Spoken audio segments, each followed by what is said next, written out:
Hi friends, welcome to Tamil புத்தகம் channel. புத்தகங்கள் நேசிக்கிற உங்களுக்கான ஒரு முக்கியமான ஒரு திருவிழாவான புத்தக திருவிழா நிறைய மாவட்டங்களில் இப்போ ஆரம்பமாயிடுச்சுங்க. எந்தெந்த மாவட்டங்களில் எப்பப்பங்கிறத வாங்க பார்க்கலாம். ஆனால் லட்சக்கணக்கான புத்தகங்களை நம்ம நேரடியாக பார்த்து வாங்குற அனுபவத்தை நீங்கள் கண்டிப்பாக மிஸ் பண்ணிடாதீங்க.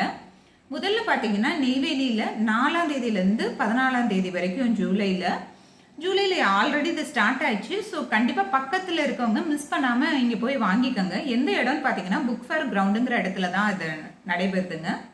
அடுத்ததாக பார்த்தீங்கன்னா இப்போ நம்ம கோயம்புத்தூரில் ஸ்டால்ஸ்க்கு பஞ்சமே இருக்காது. ஏன்னா அவ்வளோ ரைடர்ஸும் வருவாங்க. ஸோ நீங்கள் எழுத்தாளர்களை நேரடியாக போய் பார்க்கணுன்னு நினைக்கிறவங்களும் கண்டிப்பாக கோயம்புத்தூர் போய் பாருங்கள். எப்போன்னு பார்த்தீங்கன்னா ஜூலை 18லேருந்து 27ஆம் தேதி வரைக்கும் நடைபெறுதுங்க. எப்பயும் போல் கொடிசியா மைதானத்தில் தான் நடைபெறுது. அவசியம் கண்டிப்பாக போய் பாருங்கள். அடுத்ததாக பார்த்தீங்கன்னா ஆகஸ்ட் மாதத்துலேயும் ஒரு 2 புக் ஃபேரை பற்றி தெரிஞ்சிருக்கு. அதை நான் உங்கள் கூட இன்ஃபர்மேஷனை ஷேர் பண்ணிக்கிறேன். ஆகஸ்ட்டில் பார்த்தீங்கன்னா ஈரோடில் ஆகஸ்ட் 2ஆம் தேதியிலேருந்து 13ஆம் தேதி வரைக்கும் நடைபெறுதுங்க. எங்கன்னு பார்த்தீங்கன்னா சிக்கையா நாயக்கர் காலேஜில் தான் நடைபெறுது. அடுத்ததாக பார்த்தீங்கன்னா திண்டுக்கல் புக் ஃபேர் ஆகஸ்ட் 28லேருந்து செப்டம்பர் 7ஆம் தேதி வரைக்கும் நடைபெறுதுங்க. ஸோ எனக்கு இது ரொம்பவே ஸ்பெஷலான ஒரு புக் ஃபேர்னு சொல்லலாம். ஏன்னா நம்ம சேனல் ஆரம்பித்து 2வது வருஷம் இந்த புக் ஃபேர் நம்ம பார்க்க போகிறோம். ஸோ நான் ரொம்ப எக்ஸைட்டடாக இருக்கேன். நம்ம மாவட்டத்தை சுற்றி இருந்தீங்கன்னா கண்டிப்பாக இந்த புக் ஃபேருக்கு வாங்க. ஆக்சுவலாக பார்த்தீங்கன்னா நமக்கு எப்பயுமே திண்டுக்கல்லை பொறுத்தளவுக்கு டட்லி ஸ்கூல் மைதானத்தில் தான் புக் ஃபேர் நடக்கும்.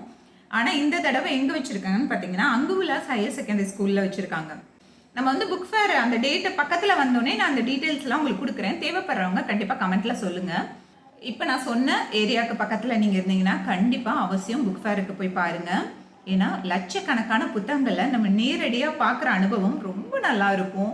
அந்த அழகான தருணத்தை நீங்கள் அவசியம் மிஸ் பண்ணிடாதீங்க. ஏன்னா புக் ஃபேரில் மட்டும்தான் நம்ம போய் வாங்குறோன்னு வச்சுக்கோங்களேன். அந்த புத்தகத்தை வாங்குற அந்த கஸ்டமருமே நமக்கு நிறைய புத்தகங்கள் சஜஸ்ட் பண்ணுவாங்க. நம்ம போய் ஒரு ஜானர் எடுத்து நம்ம ஏதாவது டவுட் கேட்டுட்டு இருந்தோம்னு வைங்களேன், அவங்களே வாலண்டியராக இந்த புத்தகம் படிங்க, இது நல்லா இருக்குங்கிறதெல்லாம் சொல்லுவாங்க. இது கண்டிப்பாக நீங்கள் அவசியம் புக் ஃபேருக்கு போனீங்கன்னா உங்களுக்கு அந்த அனுபவம் கிடைக்கும். அதே மாதிரி அந்த புத்தகத்தை எழுதுன எழுத்தாளர்களை பார்க்குற வாய்ப்பு கூட உங்களுக்கு கிடைக்கலாம். ரொம்ப நல்லா இருக்கும். நம்மளாட்டமே புத்தகத்தை விரும்பி நேசிக்கிற ஒரு செட் ஆஃப் பீப்புள்ஸை நம்ம பார்க்குறதுங்கிறது ரொம்ப ஒரு சந்தோஷமான ஒரு அனுபவம். அவசியம் போய் பார்த்துட்டு எப்படி இருந்துச்சுங்கிறத கமெண்ட்டில் சொல்லுங்கள். நானுமே புக் ஃபேருக்காக ஒரு லிஸ்ட் ப்ரிப்பேர் பண்ண ஆரம்பிச்சிட்டேன். நீங்களுமே உங்களோட புக் ஃபேர் பக்கத்தில் நெருங்குறப்ப நீங்களுமே அந்த புக் ஃபேர் லிஸ்ட்டை நீங்கள் அவசியம் ப்ரிப்பேர் பண்ணுங்கள். நீங்கள் ப்ரிப்பேர் பண்ணுறப்பே முக்கால்வாசி நீங்கள் அதோட பதிப்பகம் எதுங்கிறதையும் நோட் பண்ணிக்கோங்க. உங்களுக்கு அது ரொம்பவே ஹெல்ப்பாக இருக்கும். ஏன்னா நம்ம டைரெக்டாக போய் அந்த பதிப்பகத்திலே அந்தந்த புத்தகங்களை தேர்ந்தெடுத்து வாங்க முடியும். மிஸ் பண்ணாமல் வாங்குறதுக்கு இது ஒரு ஐடியா. மற்றபடிக்கு நீங்கள் ஓவராலாக போய் பார்த்துட்டு அந்த ஸ்பாட்டில் உங்களுக்கு என்ன புத்தகம் வாங்கணும்னு தோணுதோ அவசியம் அதையும் வாங்கிட்டு வாங்க. ஆனால் வாங்கிட்டு அவசியம் நமக்கு கமெண்ட் பண்ணுங்கள் என்னென்ன புத்தகம் வாங்கினீங்கிறத. ஸோ எனக்கும் அது ரொம்ப சந்தோஷமாக இருக்கும். ஏன்னா எனக்கு தெரியாத நிறைய புத்தகங்களை நீங்கள் சொல்கிறப்ப அது ரொம்பவே ஒரு சந்தோஷமான தருணம். இப்போ நான் சொன்ன மாவட்டங்கள் மட்டும்தான் எனக்கு தெரிஞ்சு அஃபிஷியலாக அனௌன்ஸ் பண்ணியிருக்காங்க.